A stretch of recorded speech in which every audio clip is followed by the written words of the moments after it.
Hello friends, how are you today? Welcome back to my YouTube channel. My name is Sabs and I love all things fashion and handbags. I asked my Instagram followers what day of the week I should start uploading my YouTube videos, and Monday won by a landslide. So I will be uploading videos on Mondays. There's going to be bag reviews, travel content, plenty of styling guides. So if you like that type of content, make sure to subscribe. Also hit the notification button so you don't miss any new uploads. Today's video is a really exciting one because we are going through my entire leather jacket collection. So let's get right into that.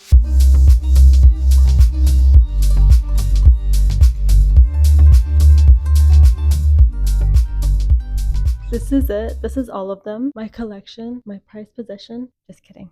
I get a lot of questions about my leather jackets, so I thought I would make a comprehensive video where I would try all of them on, show you the different styles, share with you their brands and where I get them from. Then I will be sharing some tips and tricks on secondhand leather jacket shopping. That will be coming at the end of the video, so make sure you stick around. I'm somewhat of a collector when it comes to leather jackets. These ones are a combination of vintage finds. Some were gifted to me by friends and family, and some were just new that I bought in store. Starting off strong with one of my first jackets that joined my collection. This was a birthday gift from my parents to me from Danier Leather. As I was counting, 5 of the leather jackets in my collection is from Danier Leather. They have all kinds of leather goods, but the leather jackets are simply excellent. This one is a bomber jacket.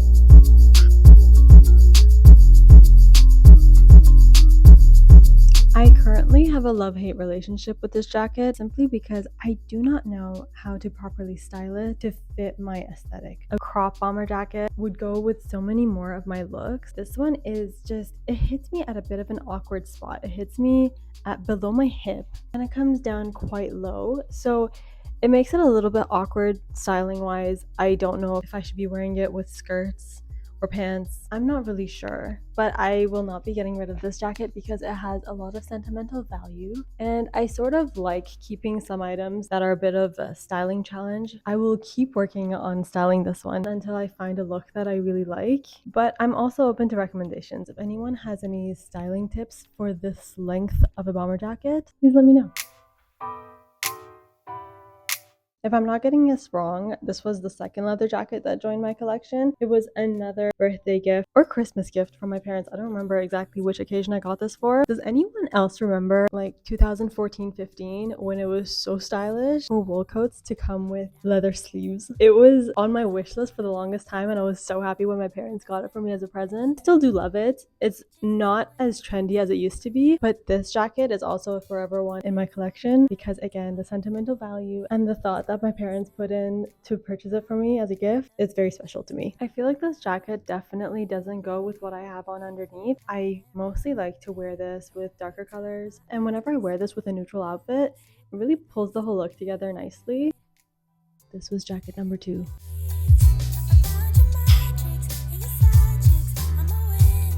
This jacket was such a big hit among my Instagram followers because it was featured in my 2 most recent viral videos, the Friends outfit compilations, where this was Joey's jacket.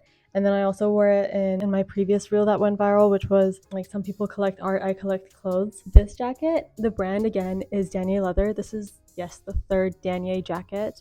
I bought this off of Facebook Marketplace for a steal because it is missing the lining. I don't know if you can tell, but there's a zipper inside the jacket where the lining is supposed to get attached so that it can be warmer for winter. It was missing the lining, so therefore the jacket was really at such a good price, and it does have some wear and tear throughout, which I don't mind with leather jackets. I feel it gives them more character and makes them look more interesting in my eyes.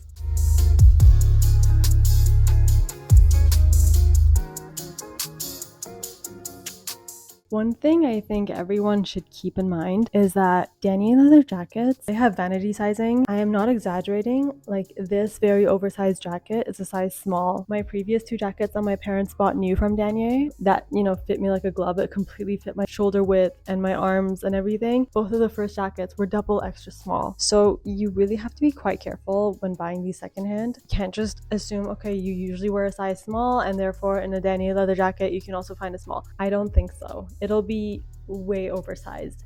But I did get this on Facebook Marketplace and I got to try it on when I went to meet the girl that I was buying it from. I wore it And although it felt really big, it was just the right amount of oversize that I was looking for, so it worked out for me. Another win from Danier. Also, has anyone else noticed my dog in the background? Just chilling. He's such a vibe.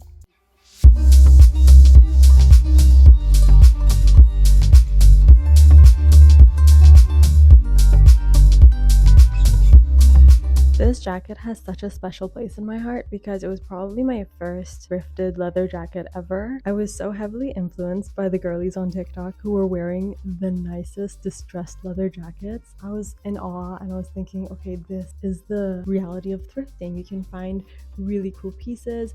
I hopped onto Vinted and I started searching for distressed leather jackets day and night. I am not exaggerating. I was so diligent with it. Once something starts to trend, it gets even harder to find it in the secondhand market. So I kept searching for it on Vinted and I came across this one.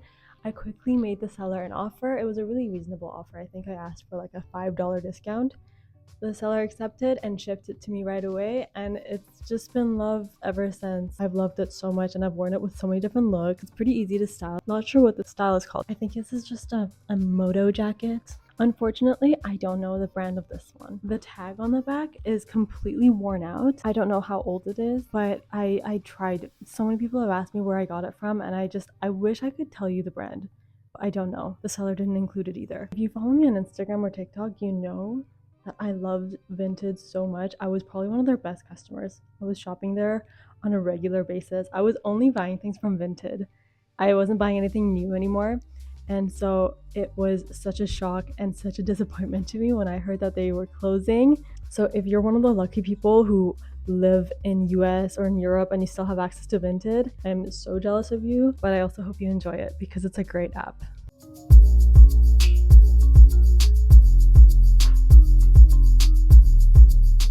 This is another Vinted find. I know, shocking. I'm pretty sure the majority of these jackets are from Vinted. I found this by complete accident. I wasn't looking for anything like this, but I came across it and I fell in love right away. The brand is called Casablanca, and I've actually seen this brand pop up a lot on different resale websites. You have to be quite careful with the sizing because I think this is a small and it fits me so tight. Like I can hardly button it up if I wear anything thicker than just a button up. I won't be able to close this jacket, but that's okay. I kind of like the 90s vibe of it, and I like how cinched it is at the waist. The belt detail is really cool too. The only thing with this is because it is so small and tight, I can only wear it in spring or early fall when it's not that cold because I can't wear any thick sweaters underneath. That is the only downfall of this jacket, but otherwise I love it so much. The nice thing about leather jackets is that if you feel like you're ready to rotate for something new, there's always someone there ready to buy it. Leather jackets are always in circulation. Among clothing pieces, it's one of the easiest to sell online.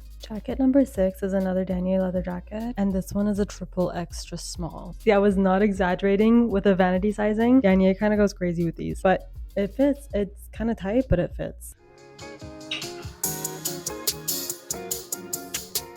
This is such a fun pop of color, and I really do need to remind myself to wear it more frequently because every time I wear it, I just feel so happy. I think this is just simply the brightest item in my whole closet that I own. I'm quite boring when it comes to colors. I kind of stick to beiges and grays and blacks and neutrals like that, but I'm a fan of this jacket. This is, again, I think another moto style jacket. It comes with these little zippers, but other than that, I like how simple it is. It doesn't have a lot going on, and the color speaks for itself. What I need to try to do with this one is maybe wear it in the winter with a coat on top, and then we'll just have like a little bit of red peeking out from underneath the coat. I think that would be a nice little styling hack. As much as I do love the red though, I really do have to give a genuine warning. I wore, not this jacket, a different leather jacket from Danier Leather, which is no longer with us. It is sold.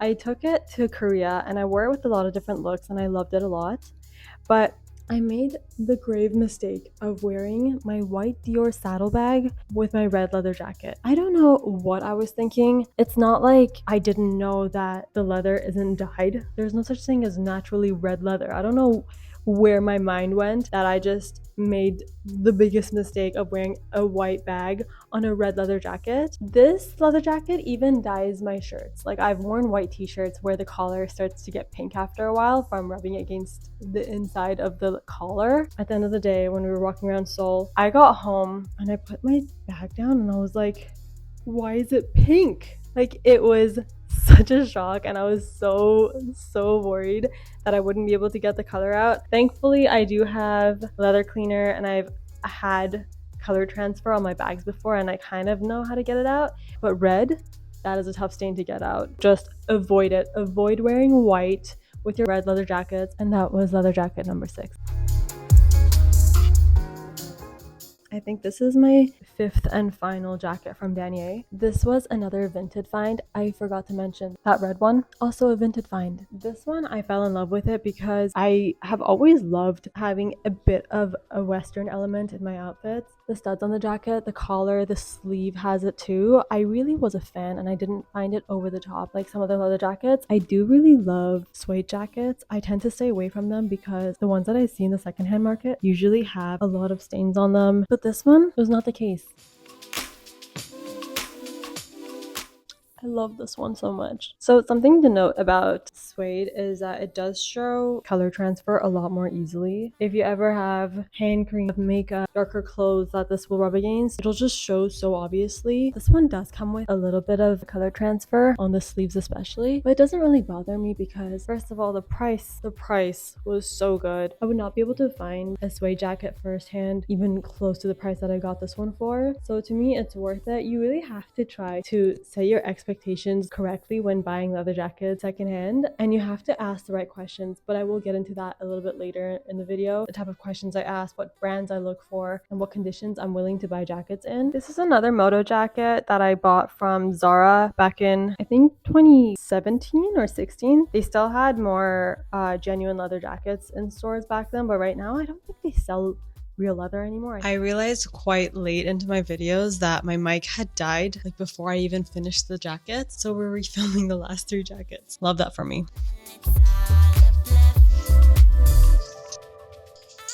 This jacket is probably my most worn jacket. Even though it's not necessarily my favorite one, it just kind of fits me very comfortably. It's been through a lot. I've actually worn this in a lot of unfortunate rainy situations where I didn't predict the weather well and I just was not appropriately dressed. This has gone through a bit of discoloration. The leather itself isn't a sharp black anymore. It's gotten a little bit of a green tint to it, which could happen if you don't take care of your leathers very well. But this one, it just is a moto jacket. It's very easy to style with many different things. I've worn it as a layering piece under my trench coat, and I've worn it under wool coats too, and it kind of goes well with the majority of my looks, hence the reason why it's the most worn jacket. I don't necessarily love it. I don't think it's the most flattering or anything like that. It's just an old comfortable jacket that I wear the most frequently. I've seen quite a lot of these ones on Poshmark. Old Topshop and Zara jackets all had this similar style, and they're available for quite a good price. So if you're interested, you can definitely find these on resale websites for sure.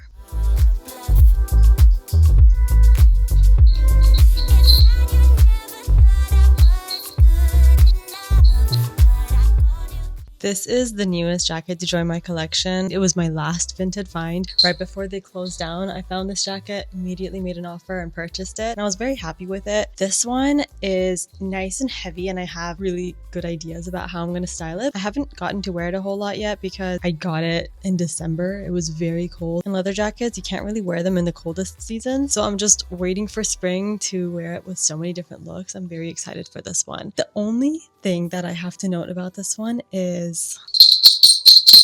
do you hear how loud that is? The buckle just makes me feel so self-conscious whenever I wear this jacket. I feel like if I walk a little fast or if I just let this loose, it'll just dangle so much. I found myself sometimes walking like holding this bit so that it doesn't jingle so much. I'm trying to find a way to either put a little tissue or something in between the buckle's loose parts so that it doesn't clank against each other so much and make so much noise. But other than the loudness of the jacket, I do really love the style of it, and I love how heavy and sturdy the jacket itself is.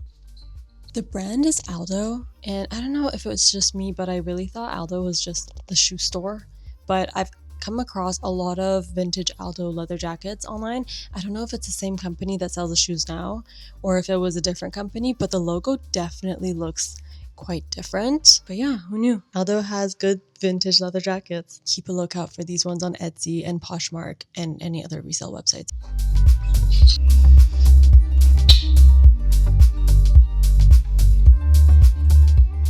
Last but not least is this beautiful long leather jacket. I don't like picking favorites, but if I had to, I would say that this one's my most favorite because I think it's definitely the most special and unique looking, and I don't see a lot of these jackets out and about, and I get so many compliments about it. It's just a great conversation topic. I got this on Poshmark. I kept searching for long leather trench coats or just leather trench coats, and I was trying to find something that's just kind of like, you know, the Matrix style, a nice fitted leather trench coat. I wasn't looking for any of this fur detail, but it just so happened that there's this brand called Leather Attic, and it's from, I think, the 70s or something. They're made in Canada, and the majority of their long coats do have a bit of fur trim on them. One thing I have to note about this jacket is it is so creaky. Like, I don't know if you can...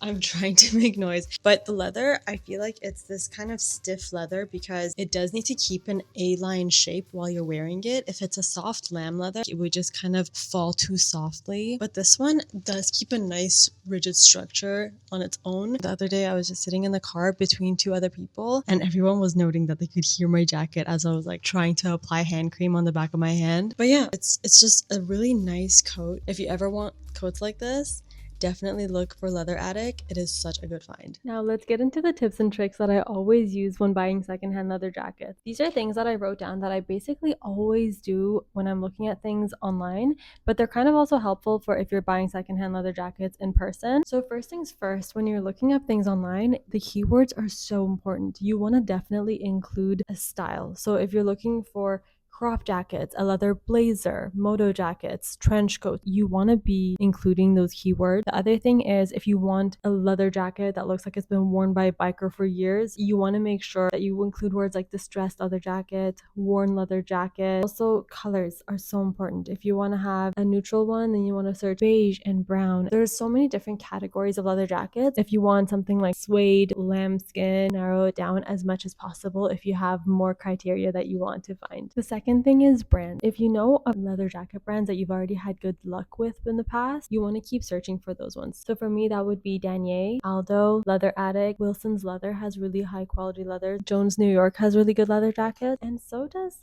Gap. Surprisingly, they have some really nice vintage leather jackets online. If you made it this far into my video talking about all my leather jackets, thank you so much for sticking around. This is just knowledge that I accumulated through trial and error as I started this journey 2 years ago, and I think it would just help you if you know this information from the get-go so you don't make the similar mistakes that I did. When it comes to sizing, I don't usually trust the size that comes on the tag on the actual garment because vintage leather jackets tend to have completely different sizing than the modern ones that you can see in stores right now. They're so much smaller in my experience, at least. So when something says like extra small, I don't necessarily trust that. You always want to ask for shoulder to shoulder measurements, chest measurements, which is also called pit to pit. You want to get the length of the sleeve from the shoulder all the way to the wrist, and you want to also get the shoulder to the bottom of the jacket length. And if you're not sure how to interpret those measurements, you want to get one of your jackets that you own and you like the fit of on yourself and take the measurements and then compare it to the measurements that you receive. That's how I kind of figured out that I like certain measurements for my shoulders. I don't like it when it droops too far down. That could apply to literally any type of garment that you buy. The other types of questions you want to ask is if the garment has an odor. So I don't know if you guys have been into vintage stores before, but there's sometimes this old, musty, mildewy smell that do not leave clothes easily, and especially with leather jackets, it's not like you can throw it in the wash. It has to be professionally cleaned and cared for by a leather professional. Therefore, when you're buying a leather jacket, feel free to ask, does this have an odor? Does it have a musty smell? Was it stored in a house with lots of pets? And was it stored somewhere away from moisture? Because a lot of these leather jackets are very vintage, and so they were not stored in the best conditions. And what ends up happening, they get kind of moldy, and that smell is just not really good. And you'll end up with a jacket that you don't really feel comfortable wearing on your body. Anytime you go out, you're like, I smell like a really old vintage store. So you want to be mindful of that when you're shopping. And a lot of the times the seller will be very honest and they'll give you direct answers to your questions. The other type of question you want to ask is about the wear and tear, because even if the seller does a really good job taking photos, of the whole jacket and you think, okay, you saw the whole thing, you want to make sure to ask if there's lots of wear around the sleeve, if there's lots of wear on the shoulders, the bottom, and on the zipper. Like, does the zipper still work well? Is it missing any buttons? Is the interior, like the lining, has it been replaced or torn? You want to keep an eye on those things because those are smaller details that they might not be captured in photos, but once you receive the garment, you might find a lot of little problems with it that you can just avoid if you ask those questions beforehand, and then you've done your due diligence. You can receive the garment and feel confident that you've done your best. So that was it for my updated leather jacket collection for 2024. I know we're only in February, but this is already pretty curated and I don't see myself adding any new leather jackets unless I come across something very unique. Let me know which one of the leather jackets was your personal favorite, and feel free to suggest any video recommendations that you'd like to see in the future. I'm always welcoming new ideas. Give me a thumbs up if you enjoyed this video and don't forget to subscribe. I'll see you next Monday. Bye!